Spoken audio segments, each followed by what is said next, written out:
Hi, my name's Phil. And my name is Rob. And we've been mates for years. We've done loads of stuff together. All of which, mainly, have turned into chaos. But someone then suggested, why don't you do a podcast? That seemed like a good idea, didn't it? Really did. Then we realised neither of us have ever done one of those. So is this going to work? Well, we'll find out, won't we? Welcome to Two Pastors in a Pod.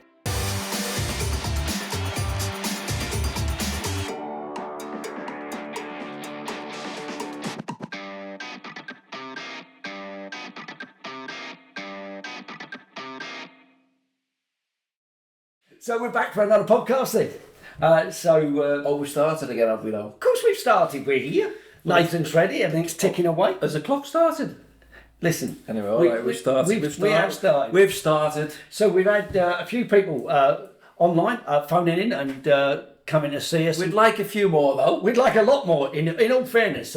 Pass it around, make sure some other people get hold of Two Pastors in the Pod. But we're pleased you've joined us for this particular episode. We are indeed. And I'll have to stop looking at the clock and look at the camera. I've got a question for you. Yes. I've got a question for you. Okay. Go on. So as pastors, we get a lot of different stuff going on. But Yes. how many times have you heard someone say, the problem is I am just dead lonely? Ooh, at least once a week, twice a week. Very, very often. Yeah. As the song says, Yeah. there's a lot of lonely people out there. Okay, so we got... Lonely people. Yeah, don't sing it. So what song's that? Where's it from? Eleanor Rigby. It's the Beatles. I have to know the Beatles, but with an Right. accent like mine, I've got to know the Beatles. Eleanor Rigby. But you've done some research. I have done some research. You've done some research on this. Because I think Eleanor Rigby is a really dark song. When you look at the details, and it's a dark song. Written in 1966, a year when Britain was excited about winning a World Cup and all that. But then comes, Paul McCartney, and he writes this song. Do you know who Eleanor Rigby was? Well, I went on the Beatles tour many years ago, and I went to see the grave where her name is. But apparently, that's wrong. McCartney has consistently said her name might well be. She might have been a scullery maid on a gravestone in Liverpool. But no, in fact, Eleanor Rigby. Eleanor was the name of one of the actresses who worked with the Beatles, and they liked that name. But Rigby was taken from the name of a shop in Bristol that imported wines that McCartney and his girlfriend at the time used to go and visit. So he put the names together because he wanted it to sound like a normal name. Oh. Yeah. Do you know when it went out? Do you know when they actually put it out? Because it was a double A side of Yellow Submarine. Go on. But it went You out. have been doing your It went out early. It went out early. Yes. Because it was the week after John Lennon very controversially said, you can hold me to this, I will prove it, Christianity will fade, and the Beatles are now more popular than Jesus Christ. Oh dear. So they put that out in order to try and offset the controversy that was going around. But it's true, people do get lonely. Yeah. Well, the lyric says, all are lonely people. Where do they come from? Well, they're all around us, aren't they? And that's what we're going to talk about today. Yeah, but before we do that, I've got another quote, and it's a really important quote. But hang on. Oh, here we go. Just in case people haven't gathered what we're talking about today. Right. Loneliness. It is. It is. Loneliness is our subject for today. But listen to this quote, because this is kind of tied in. So, life, Yes. according to this quote, is like a cup of tea. Yeah. Oh, this is... See? To be filled to the brim and shared and enjoyed with others. Oh, that's nice. So I thought that was quite a nice quote. So do you want to try to brew for today? It's an antidote for loneliness, isn't it? Now, to have a cup of tea together. Exactly, and talk about it. Now, this particular brew, Yes. I've got high hopes for this because this was recommended to me. So somebody recommended this brew to me. Again, it's not the best colour. You can't have this with milk. Again, it looks like a sample. It's not. This one should Most be of your good. teas look like samples, actually. I know, but it's tricky to get some other ones. But this one was recommended, so I couldn't ignore it. So, what do you reckon's in it? Let's do the bouquet, Mrs. Bucket. What do you reckon's in there? Oh, hang on. Thought that might catch you out. Well, that's different, isn't it? Yeah, that's a different take altogether. That's different. There's no sweetness in that, is there? It's fairly obvious what's in it, I think. I reckon that's fairly obvious. Banana. Banana? Banana. You can't get banana tea as far as I know. But Well, that tastes like banana. yeah, I'm not sure I like it actually. I know why I don't like it. So what do you reckon's in it? Go on then. Why don't you like it?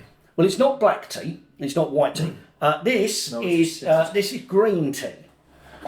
But this is green tea with apple and pear. Apple and pear. Well, and I've got to be honest, I don't like the green tea. It was close to banana, wasn't it? I don't like the green tea. So what would you rate? So what are we scoring this one? I think actually this isn't too bad, but it's not too good either. So I'd give it a.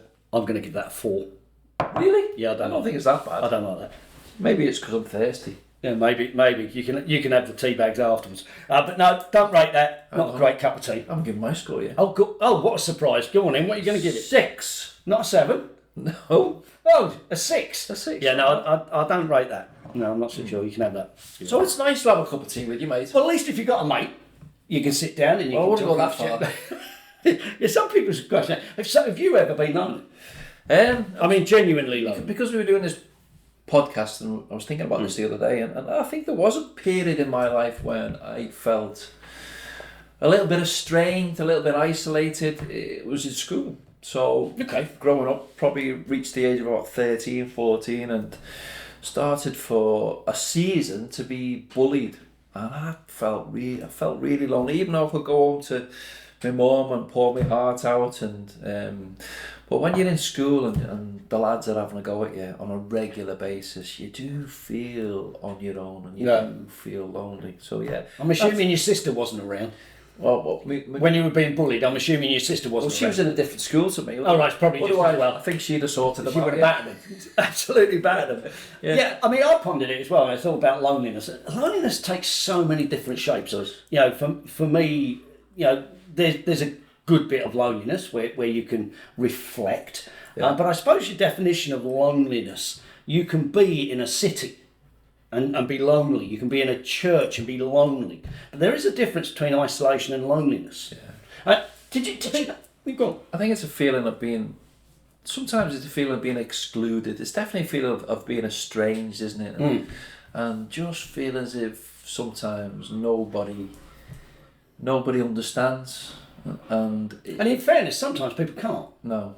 I mean, if you've never had a bereavement, then it's very difficult to enter into what bereavement really feels like. Yeah.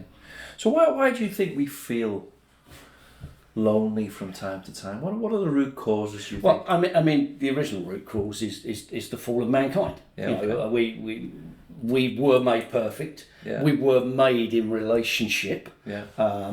Adam with Eve, Adam and Eve with God. Later on with their kids. Yeah. And that's gone. Well, I think. Yes, I agree wholeheartedly. I think we were designed to be in community, and people like being together with people. If you look at where the vast majority of the world's population lives, I suppose it does depend on. They're in cities and they're in towns. Yeah. Sometimes you have to be alongside people because you're paid to work related. But we were designed just to come together and be in community. So you got a community called the family. Mm-hmm. You've got a community called your local community, and then you've got a in church life. Yeah, that's a community as well. We come together, and when we're outside of any of that, there is this sense of estrangement and isolation, and that can lead to all sorts. It can lead to mental illness. It can lead to depression because we're not together. It's interesting though that this isn't just a Christian thing. I mean, the world's discovered that. I was reading this week that the Chief Surgeon's office in the US put out a statement in May this year, which really identified. It said this: that loneliness has become an urgent public health issue, and then it goes on and says it has profound consequences for individuals and for the world. Yeah. Now that means the world's starting to wake up to this whole loneliness idea. Did you know in 2018 we became the first country in the UK, the very first country anywhere in the world to appoint an official government minister of loneliness. Well, you told me that in the car on the way over, and I was shocked by that because I've never heard. We've had 5 of them since 2018. I've never heard of a minister for loneliness. Maybe it's because he or she is locked away in a little old office in the House of Parliament, never allowed to come out. I mean, one of the things that's just live in the loneliness. I can't find under our new government. I can't find that appointment. Now, I might be wrong, but I can't find it. I've looked through the appointments under a new government, and I can't find a minister for loneliness. Well, it's early doors, yeah. Well, it's early days, but it does show. Yeah. Theresa May was the one who put it into place when she was Prime Minister.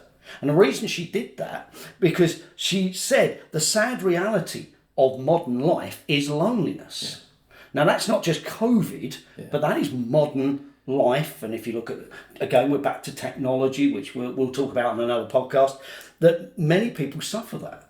Now, if the world's got a grip of that, you know, it does make you question how deep it is. Well, we are technologically more connected than we've ever been. But actually, we're more isolated than we've ever been. And our social structures are breaking down. We know family life has been eroded over decades now. And people, in terms of family, if we go back to the 60s, and the 70s, and families used to be around each other and used to stick together, didn't they? But over the decades, that just seems to have been eroded. So people lose the support, the local support of their families, and a lot more people are isolated. But do you not think you sure that's not rose-tinted glasses? 1966, the Beatles wrote about loneliness because it must have existed. It's always existed. I mean, you go back into the Bible and you can read of men like Moses and Jacob and Elijah. All of them had periods of isolation, and I'm sure in those times of isolation, like Naomi and Esther as well, in those times they felt lonely. So it's ever since, and you pointed this out right at the start, it's ever since the fall of man. It's part of the fragmentation of human society, which is as a result of sin. And then because of that, people become isolated, become estranged, and become lonely. But there's lots of different reasons for loneliness. Because do you think loneliness affects you at different times of your life? I mean, we often think of loneliness as an older person's issue. Yeah, most definitely. I mean, you can be lonely during a bad period of illness, and you can feel that's true, on your own. I mean, you and I as pastors, we've ministered to a lot of folk on their deathbeds, and that can be lonely for a lot of people because no one can go through that with you. And you know, we've noticed that grief hits us, and the loneliness that comes out of grief when you lose someone close to you, that's a big one, isn't it? And lots of people go through that, this sense of loneliness when they lose the love of their lives. I mean, we're both city boys, and one of us comes from a decent city. Yeah, I know. Thank you. But ultimately, in Liverpool, the Eleanor Rigby sculpture. Have you seen that on Stanley Road? No. It's a bronze statue of an old woman. Oh yes, sitting on a bench. Now that does kind of get into our heads that Matthew Street, isn't it? It's Stanley Street. Is it? Yeah. And it sticks in our heads that this is just an old person's thing where people sit in the corner. But more and more, this is becoming a young person's issue. Yeah. This whole. Do you think there's a difference between loneliness and isolation? Is there a difference in those two things? Well, sometimes we isolate because we want to. So no, it's a choice. Yeah, you can have a period of solitude, can't you? And the Bible speaks of that, and there are many instances that we read about in the Bible where people have just taken themselves away just to be with God and to communicate with Him, and also just to go into yourself and listen to the Spirit that's within. So those periods of solitude are a means of grace, actually. Okay, so solitude is one thing, which is different to loneliness, though, isn't it? Yeah, I think it is. Yeah. You know, I think you can be lonely without being alone, for want of a better term. So can you be lonely in a marriage?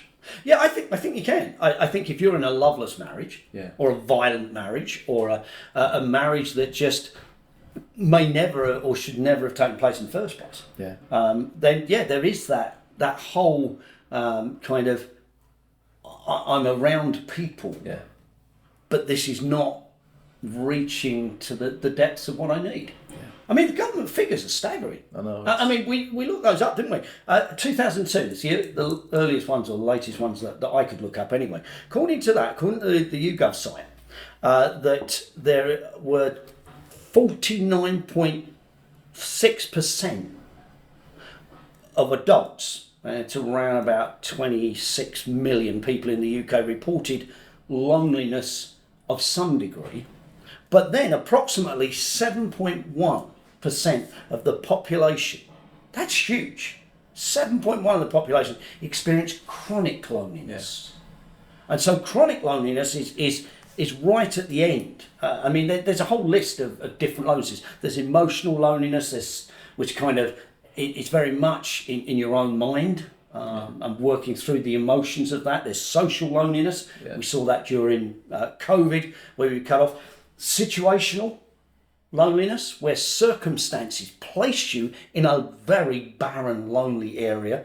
There's, I looked this one up because I didn't altogether know what it meant.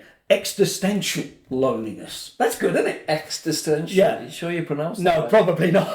Probably that doesn't say like that. Hang on, let's just... Existential, isn't it? Nathan, I was right. Oh, okay, smarty pants. He's educated. What's it mean?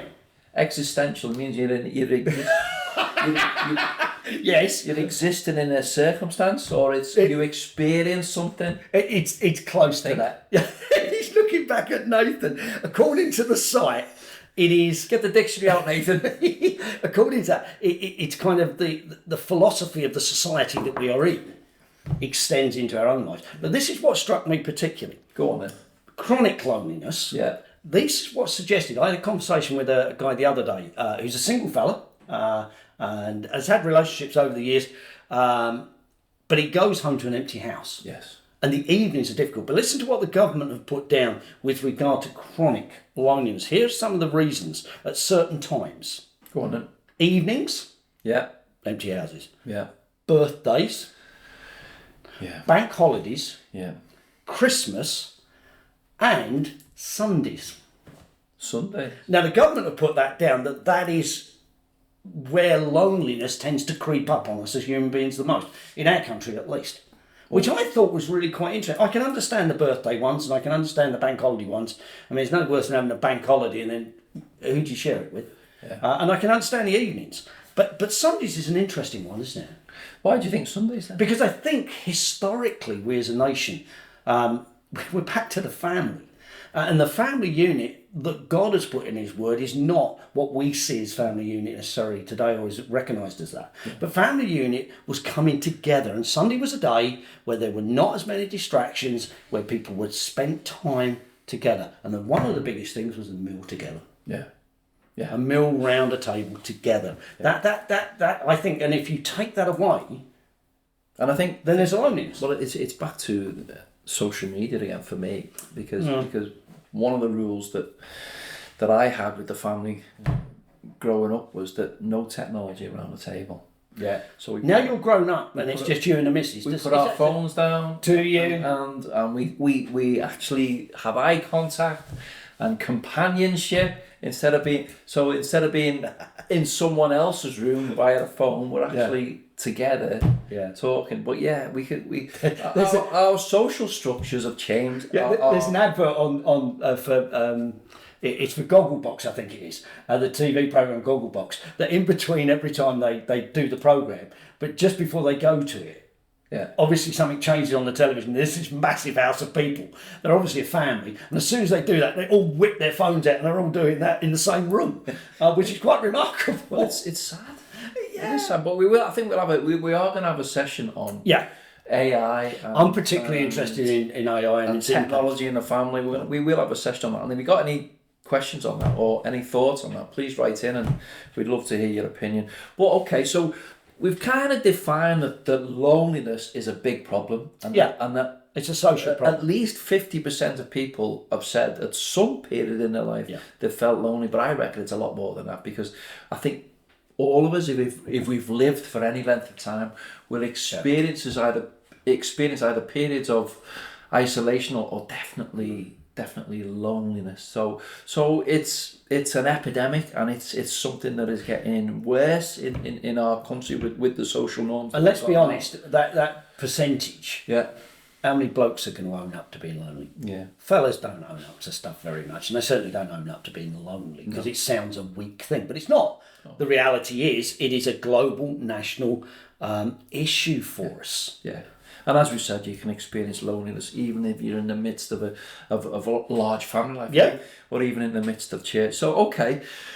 So loneliness is almost a fact of life, and it's something that's getting worse. So how does the world deal with loneliness? Shall I tell you? You're going to tell me, Shall I because tell you? I've heard this quote before, and I've heard you quote this before, and it is quite an interesting quote. I think this is a Rob Whiteway quote, actually. What, you think you wrote? Because I did a Blimey. many moons ago. I did a sermon on loneliness, and I wrote a little bit about how the world deals with loneliness. So, are you ready for this? Okay.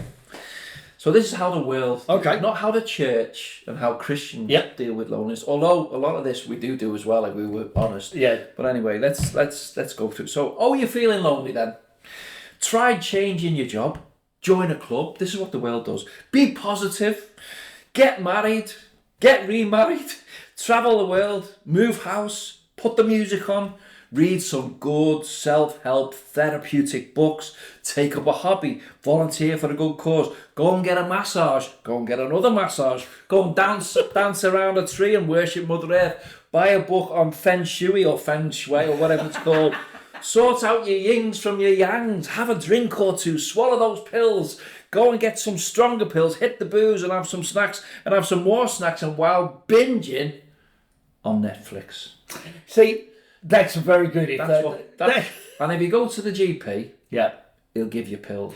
At the end of the day, some of those things on there, Yeah. in themselves, are not a bad thing. You know, maybe half that list is they're okay, Yeah. but they're not a solution, are they? No, absolutely not. And that's the problem. We tend to stretch out for a solution in every direction possible. Well, you're putting a plaster on the wound. You're not dealing with the root cause of the wound, are you? And loneliness is one of those things that we look everywhere. It's like the story of the drunk who met the police officer. Do you remember that? The police officer saw a drunk man scrabbling around just on the side of a pavement and in the gutter. And so the police officer approached him and says, what are you doing? He said, I'm looking for my keys. He said, well, can I help you? And so they're there under this street lamp looking for these keys, and it goes for ages. Eventually, the copper says to the drunk man, well, where did you drop your keys? He said, well, I dropped them down there. I said, well, why are we looking here? He said, it's the only place that's got a light underneath it. At the end of the day, with our problems, we always end up looking in the wrong place. Yeah. Because the world says there's lots of light in other things. Yeah. So as Christians then, where should we go? What is the antidote to our loneliness? Because we know it's a pandemic that not only affects the world, but it affects people in church as well, because we're all vulnerable to being isolated and lonely at times. So what is the answer? What tips can we give? I would say for dealing with loneliness. I would say the primary thing for us is we need to return to what God has said in His Word. Yeah. I mean, the Bible's always been for us, and in these podcasts, we need to be those who are looking to what are the principles of God's Word for life? Yeah. And how does that affect us in loneliness? If loneliness is not, just an abstract thing, it's a real, where the rubber hits the road in life, the Bible is there for that. Yeah. And it has some practical answers. I think I think what you're alluding to there is the promises, that come from the Word, and resting on the promises, promises like, I will never leave you. Yeah, when Jesus said that, He said that to people who were going to be in some trouble. I will not forsake you. Yeah. So I'm remembering that actually, you're never on your own. Yeah. Yeah. The Lord is with you. The good shepherd of your soul will lead you if you come to Him, and that's it. So that's the promises. Yeah, I mean, you've got the promises that are set out, and then we're relational. Yeah. So it's prayer. It's got to be a relational between us and God. So there has to be prayer built into that. Here are the promises of God, and then the relationship of talking to God. Yeah. I mean, often people think prayer is just talking to the ceiling. Yeah. In my life, there's been days where I've felt that. Yeah. As a minister, as a Christian, where you're praying and it's like, I had a friend of mine who used to say the heavens are like brass. Nothing's coming back. But there are other times when you converse with God. Yeah. And you look into the promises at the same time. Yeah. God speaks to us in that relationship. Yeah, there's a place for being still before God and just burning your heart. So I've brought a psalm along today, Psalm 61, where King David knew many highs in his life, and he knew a lot of lows as well. There probably wasn't anybody in the Old Testament. You've got Elijah and others, but there probably wasn't anyone as lonely, experiencing loneliness as David did. And his own son at one period wanted to kill him. Yep. So these, and you know, he took himself off, and he was hiding in caves and various things like that. And anyway, the Psalms are a good place to go when you're feeling down, and you can engage in David as on other psalmists, heartfelt plea to God. So let me read just the first 4 verses of Psalm 61. He says this: "Hear my cry, O God, listen to my prayer. From the end of the earth I call to you when my heart is faint. Lead me to the rock that is higher than I, for you have been my refuge, a strong tower against the enemy. Let me dwell in your tent forever. Let me take refuge under the shelter of your wings." We need to be going to God with a heartfelt plea and calling upon him. So when in those moments of isolation, those moments of loneliness, moments when we're on our own, we trust the promises. Yeah. And we talk to God, and we pray, and we ask for his help. But I mean, some people who are listening, and maybe you're watching on YouTube, and you've never really considered God to be that personal friendship. But again, that's where, as we build that in, he really is a prayer away. Well, we always say it's not religion, it's relationship. It is. Always. Religion's about rules. Yeah. You know, faith is about relationship. I mean, the other thing, of course, is we need to practice stuff, okay? Yeah. I mean, some people choose to pull away from people, Yeah. you know, and those who we should be engaging with. Relationships are always two-way streets, aren't they? Yeah. And maybe if there are those who are listening or watching, it's taking that time to say, I have to go. I have to make my part of the effort as well. Yeah. So there's promises. We've got a few P's coming up. You have? There's people. There's practicing these things. So Yeah, that's a huge thing. the Bible says that, you know, put it into practice. Philippians, doesn't he? Yeah. Paul says, he writes, doesn't he, at the end of Philippians chapter 4, I think it is. He says, think about all the good stuff. Yeah. Think about that which uplifts you. And then all the other stuff that he's been writing about in the previous chapters, he says, practice these things and the God of peace will be with you. So one of the antidotes to loneliness is to put into practice that which we know to be true from the Word of God. And the other thing we just talked about it then is people. So it's been in. I often say to people when, you know, we do a lot of visits, don't we? And people say, you know, I'm just struggling on this, that, and the other, and I want to step away.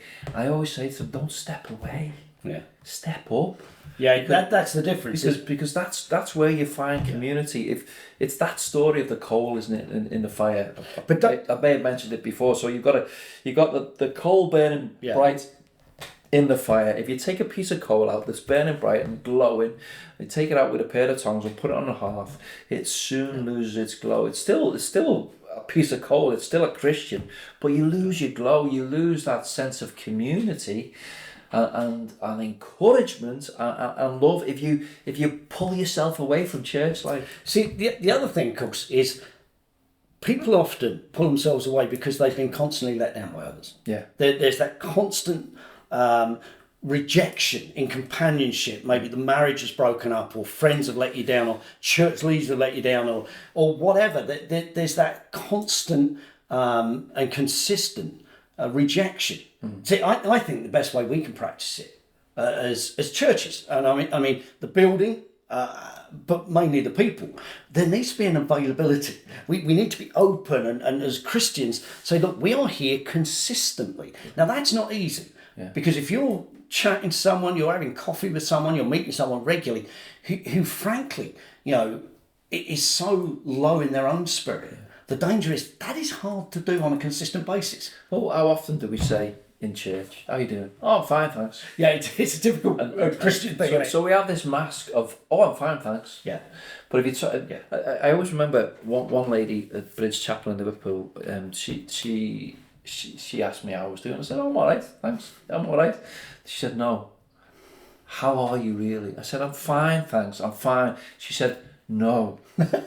How are you really? Yeah. And I started to get a bit frustrated, but she was right. There was something going on that I could have done with sharing it. So I ended up, because of her persistence, sharing it with her. But don't forget, we need to be careful we don't push people too far. We won't let them talk to us on their own volition, not just because they've been ordered to. Yeah. But I think, again, as churches, as modern churches, we need to be open. Our doors need to be open.